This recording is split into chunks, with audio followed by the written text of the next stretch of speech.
ang inyong Mr. Fu. Nagmahal, nasaktan, tapos nag-ano?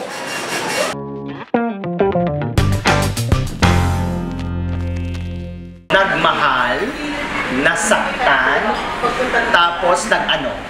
Nagdota. Nag-dota ka? Kami kasi ibang Dota alam namin. Napapalitan yung letter D. Napapalitan yung letter D! Oo. Nagmahal, nasaktan, tapos nag-ano?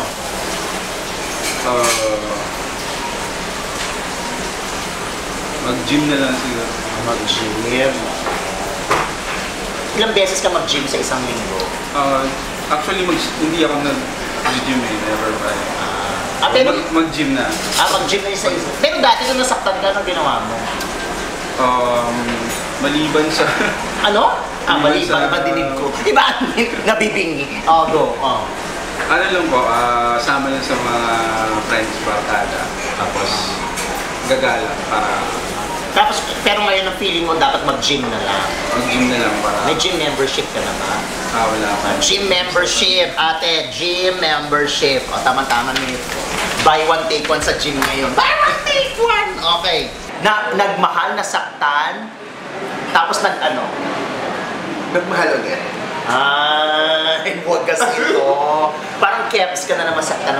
Basta ang importante ay nagmamahal. Yes. Ano, nagdodota ka?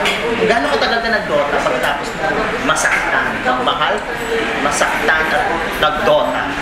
Gano'ng katagal? Tagal eh, nagbababad ako sa shop eh. Binababad mo? Nagbababad? Nagbababad ka sa shop Ano na yun, stress reliever ko lang magkapangit sa trabaho. Okay. O, sige. So, Dota. Ano ba yan? Pwede ba ako mag-avail ng mga ganyan? Sa bahay ko, pwede ba ako maglagay ng Dota? Pwede. O, bang marunong mag-install? Pwede. Okay, i-install mo na sa bahay. Go. Okay. Nagmahal, nasaktan, tapos nag-ano? Nagpaganda. Paano mo ginawa yun?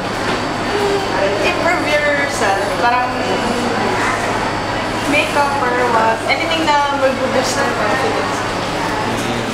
At yan ang ating What the Fu. Abangan pa ang iba pa nating mga episodes at huwag kakalimutang i-like, i-share at mag-subscribe sa WTFU.